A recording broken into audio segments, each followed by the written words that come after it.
everyone. Thanks for coming today. My name is Nandita Garud, and I'm a professor in ecology and evolutionary biology at UCLA. And I study more broadly at population genetics and evolution in natural populations. My group uses statistical and computational methods to understand how forces like selection and demography are acting in a range of organisms. We started our group looking at Drosophila. I've looked at ancient humans, New York City rats, but a huge focus of my lab is on the human gut microbiome. And you perhaps had a chance to already see the graphical abstract of the talk that I'm about to present to you today. And so hopefully I'm going to get to 2 papers actually today, but if not, we'll talk mostly about this one. But the idea is to talk about both selection and also demography of human gut commensals. So how many of you are familiar with the microbiome? Cool, a few of you, a lot of you. We all have it. Huh? We all have it. We all have it, that's right. So maybe you're already familiar, but our microbiomes are a complex ecosystem consisting of hundreds of species that are interacting, cooperating, and also competing. And so, to date, the microbiome has been studied intensively at an ecological level.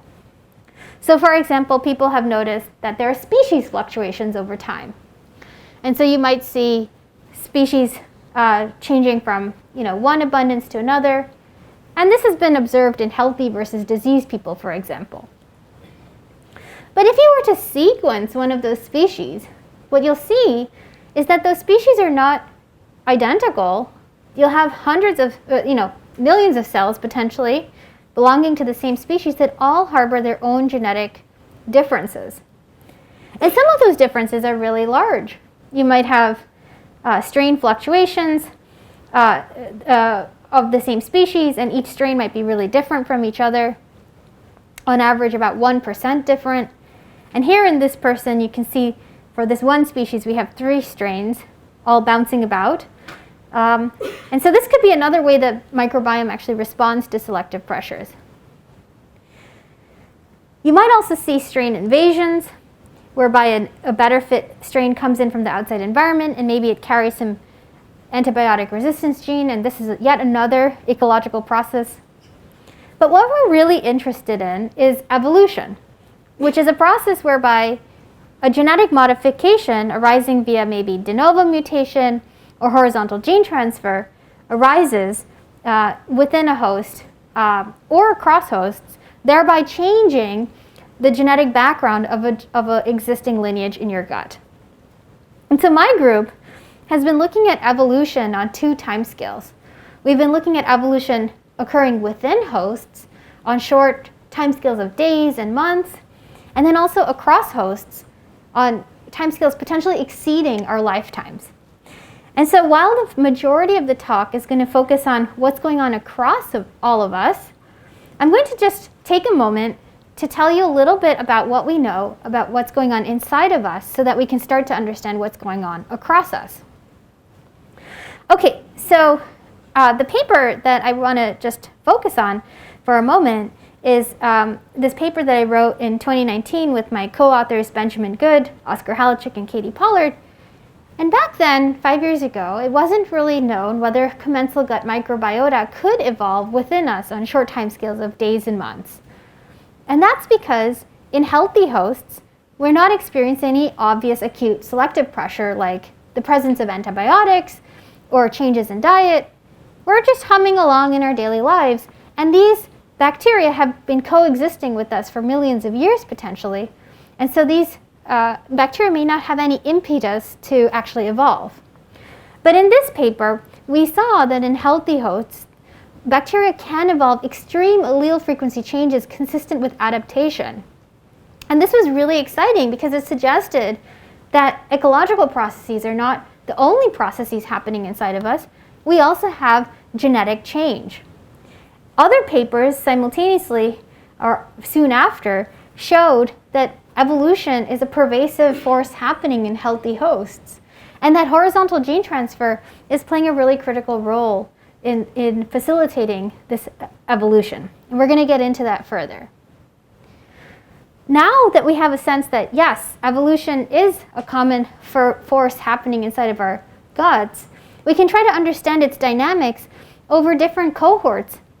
So for example, a really talented undergraduate in my lab, Daisy Chen, who's now a PhD student at UC San Diego, worked on a project with me looking at how evolutionary dynamics in infant gut microbiomes change over the first year of life. So we have the transition of mom to infant, where bacteria migrate from mom to infant, maybe in the hospital, the first week of life, the first month, the first year, and then we contrast this with what's going on in healthy adults. And what you can see is this really striking pattern where evolution is really rapid right at the beginning and then drops off later on, almost 100-fold.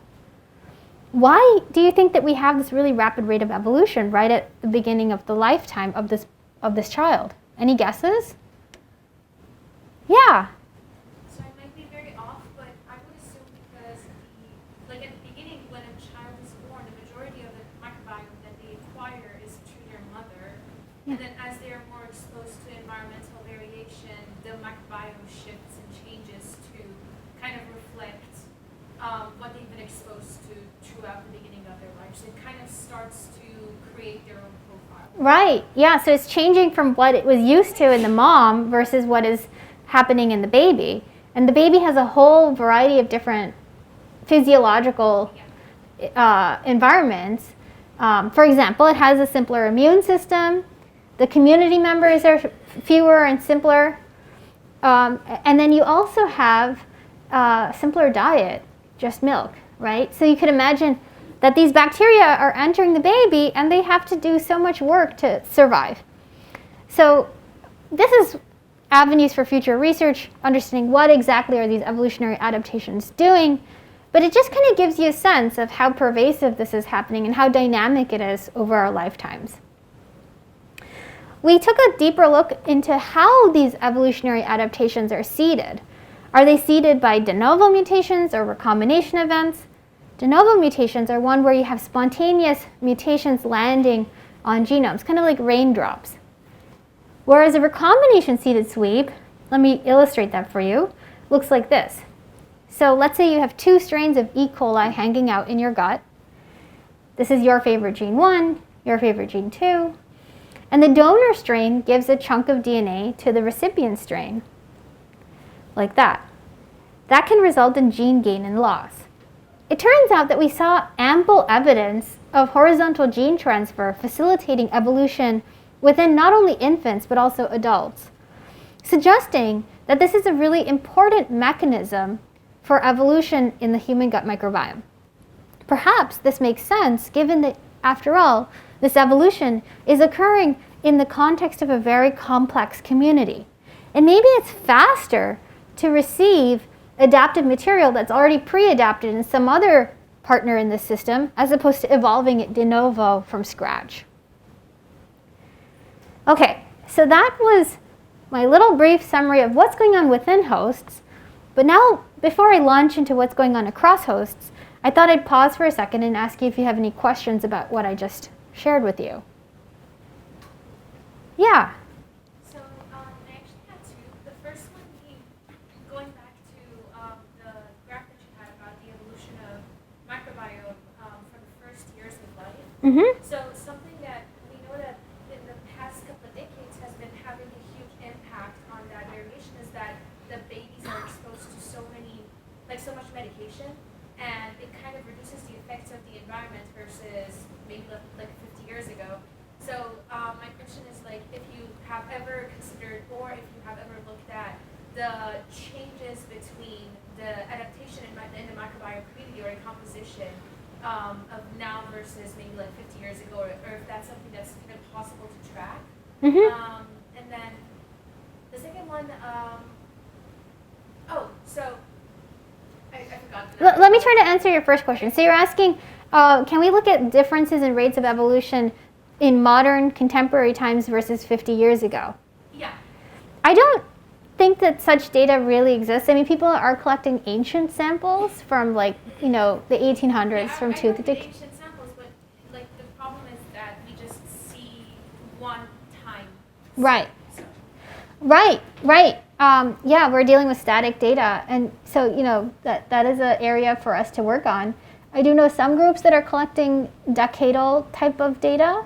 One piece of work that I will share with you that I didn't have the chance to include in this talk, is we asked the following question: are bacteria continually evolving such that they become really specialized to your host? Like my E. coli doesn't want to become your E. coli just because it's evolved so many adaptations. To answer that, you'd ideally want data over the lifetime of a person. However, that's hard to get. So what we did was we looked at twins who have grown up in the same household. Twins that live in the same household, or any cohabiting people, typically have the same strains. The question we asked of these twins was, do you still have the same strains 20 years after leaving the same household? Can anybody guess what the answer was? Yeah, I hear it a lot of no's and that they're different. The answer is, yeah, they lost all their strains. It was remarkable. After 20, 40 years of living apart, all their microbiota had turned over. So that means there are limits to our adaptation to us, and then something happens. Maybe we have antibiotics, maybe we have a different diet, maybe we move to a different house or get married or have a dog, and things change. Your second question? this was more of a just confirming the way that I'm understanding. So in the way that you're looking at the effects of horizontal gene transfer at this point between the hosts, that is facilitating the pace of the individual adapting to the new exposure to the new environment instead of starting de novo, is kind of similar to the mechanisms that we have between human populations, which is adaptive adaptive admixture. Or integration. Yeah. Exactly. Yeah, absolutely. This is akin, HGT in bacteria is akin to adaptive integration. Very good. Yeah. Thank you. Cool. All right. So let me dive into what's going on across hosts. And so we were just now talking about what's going on like daily, monthly timescales. Now we can look at what's going on timescales spanning, exceeding our generations potentially. And we can look at different forces, including positive selection, purifying selection, demographic histories. And right now I'm going to dive into positive selection. So this work was done by Richard Wolff in my lab. He's a PhD student who's done a tremendous amount of work on this paper. It's on bioRxiv. Please check it out. And when we started working on this problem, we asked, do the same evolutionary changes arise in multiple hosts? Now, let's say we all had that muffin for our snack, and there was something in it that caused us to all evolve the same mutation, independently of each other. It's possible. Empirically, however, there's very limited evidence thus far that in healthy hosts, without any repeated obvious selective pressure, we all see the same evolutionary change. In the case of antibiotics, however, there's a wonderful paper by Yaffe which shows that people can evolve in parallel the same repeated adaptation. Okay, so what about healthy hosts, once again? Maybe instead of de novo mutations arising again and again, you have migration of the strain that bears the adaptive allele from one host to the other. However, my strain of E. coli, let's say, is very different from your strain. And I guarantee you that almost everybody in this room has their own unique strain of each and every bacterial species. It's quite interesting. It's been called the kind of fingerprint of your microbiome. At the DNA level, you can really identify who is who and even perform source tracking. So instead, what we think is happening is there could be migration and recombination. How would that happen? So you have a strain with an adaptive mutation that gets transmitted to another host, and then there's homologous recombination. And then what you're left with is attractive homogeneity in the region of the adaptive mutation. We've seen this happen time and again with antibiotic resistance genes being transferred, And now we want to know, how common is this for other genes in the microbiome? And remember, we saw a lot of horizontal gene transfer occurring in babies and adults, and so this seems to be a very plausible mechanism by which genomic material is passed around. Okay, so how do we detect selective sweeps across gut microbiomes? This is CGSI. You guys are interested in models and stats, and so let's dive in. So what we have here is a cartoon of different haplotypes from different hosts of one species. So let's say this is E. coli from host number 1, E. coli from host number 2, 3, etc. Here in this thunderbolt is the beneficial mutation. Let's say it confers some ability to digest some food. In red is a deleterious mutation. And in gray is a neutral variant. Does anybody know what a deleterious variant is? Yeah. The ones that kill the organism that have it. Yeah, they're bad for the organism. They might kill the organism that has it. And so you wouldn't expect it to go to high frequency, right? So you can see all of these guys are at low frequency. Whereas the neutral variants can have the possibility of segregating onto more haplotypes. Okay, keep that in mind. Deleterious variants are rare. Now, as the adaptive mutation rises to high frequency, you see it drag with it linked variants in the vicinity of the adaptive mutation also going to high frequency. So you have not only neutral variants, but you also have potentially deleterious variants that are not too deleterious, meaning they're not lethal. The organism can survive with it, and so it kind of goes along for the ride. Now you can see that in this cartoon, there is a region of elevated linkage disequilibrium right in the vicinity of the adaptive mutation. And it's in the vicinity due to horizontal gene transfer breaking up linkage on the sides. Okay, a lot of statistics in PopGen use this signature, but what we wanted to understand is how can we leverage the LD among non-synonymous sites, which are presumably deleterious, versus synonymous sites to improve our ability to detect selection. So we propose a new statistic called the Integrated Linkage Disequilibrium Score, which compares LD between non-synonymous sites, which are presumably under selection, versus synonymous sites, which are presumably neutral. How does it work? Can I get through the statistic and then I answer your question?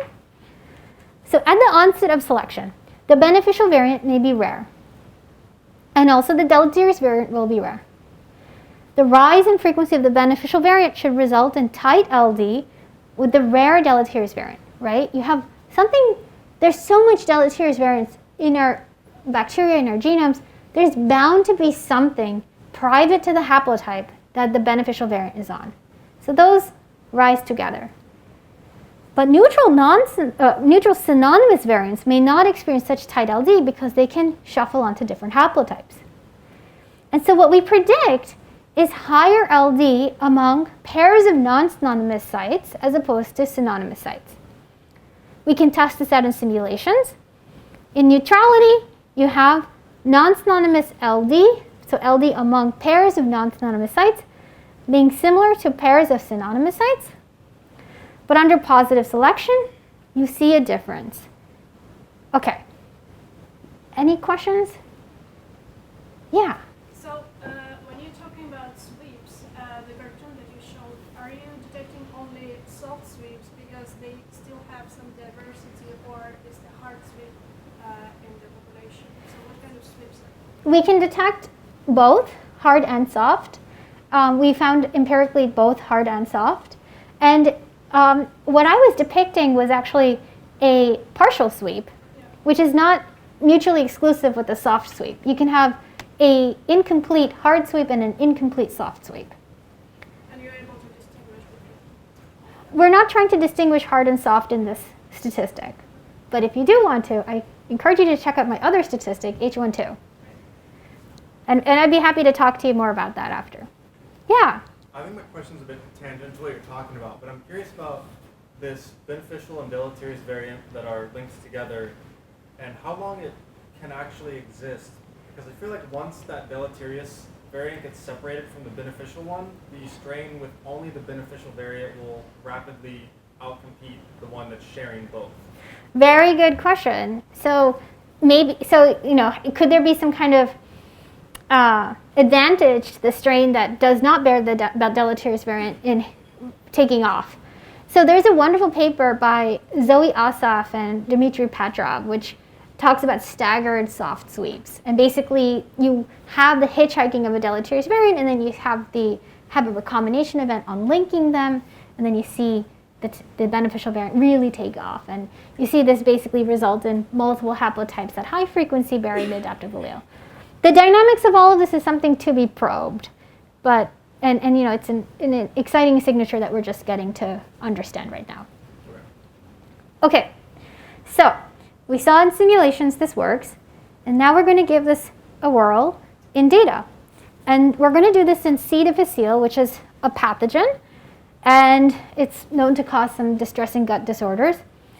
And there's a locus that encodes for toxin B that is known to be under positive selection.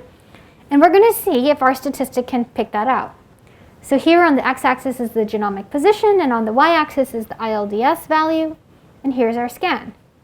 So you can see by sight there are a lot of peaks. Each dot here represents an ILDS value calculated in a window. And if we apply a significance test where we're looking explicitly for this LD between non-synonymous sites being greater than LD between synonymous sites, you get these peaks colored in orange. So that's what we deem to be under positive selection. And it turns out that one of our tallest peaks is our positive control at TCDB, the toxin B locus. Okay, it works. And we've tried this out in Drosophila, so it's relevant to any recombining organism. And in Drosophila, for example, we get known positive controls. Okay, so now we're going to run this in a gut commensal called Ruminococcus bromi. And again, you can see some peaks. And highlighted is one gene called MDXEF, which encodes for maltodextrin metabolism. Does anybody know what maltodextrin is? I also hadn't heard of it when we were looking it up. Yeah, a sugar, right? Well, but like what kind of sugar? It's an additive, and it's added to highly processed foods like chips or sriracha or baby formula or a salad dressing. It's ubiquitous in our diets. It's everywhere. I guarantee you, if you go back home and open your fridge, you will find it. Now, if we take a look at the haplotypes, so each row here is a haplotype from a different host, right around the region of the MDXEF locus, you see attractive homogeneity resembling a gene-specific sweep. Okay, so if this is an adaptation to modern Western diets, we next asked, is the sweep at MDXEF specific to Westernized communities? We're going to look at data from the Unified Human, I have to admit, I'm forgetting the name, gastro something. It's the UHGG database, and it's a compendium of data from multiple papers from around the world. In gray are the Westernized communities, and in red are non-Westernized communities. And here's a sampling of the scans done. There are more. And you can see in China, Russia, Canada, France, and more, MDXEF pops out as under selection. But in the non-Westernized countries like Fiji and El Salvador, or communities I should say, we don't see it under selection. And so it seems that our gut bacteria are evolving in response to changes in our diet as we introduce new things. Ruminococcus bromi is not the only species evolving. We see pervasive selective sweeps in multiple species, on average 5 or 10 sites under selection. We can look at other gut commensals, and once again, maltodextrin pops out again. We see the starch utilization system genes popping out. These are genes that are known to be under selection even within hosts on short time scales. So it's kind of cool that you see the same targets of selection on multiple time scales. You see transcriptional regulators under selection, and more.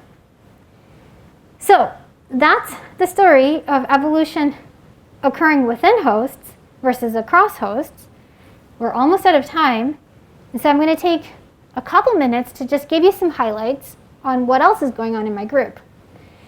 So first, not all mutations are beneficial. We spent a bit of time talking about deleterious variants.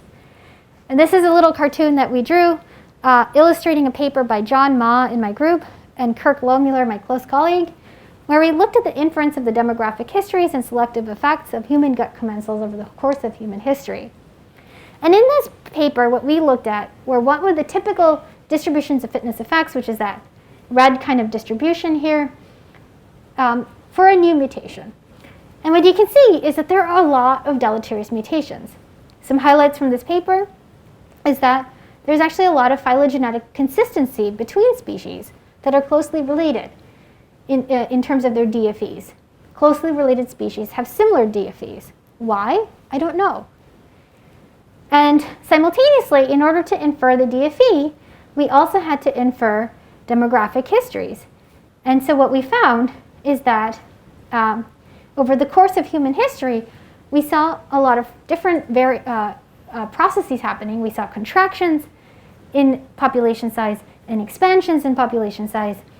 And you can see this happening over a range of very important human historical events, like the Out of Africa movement, the transition to agriculture, and also later on, the Industrial Revolution.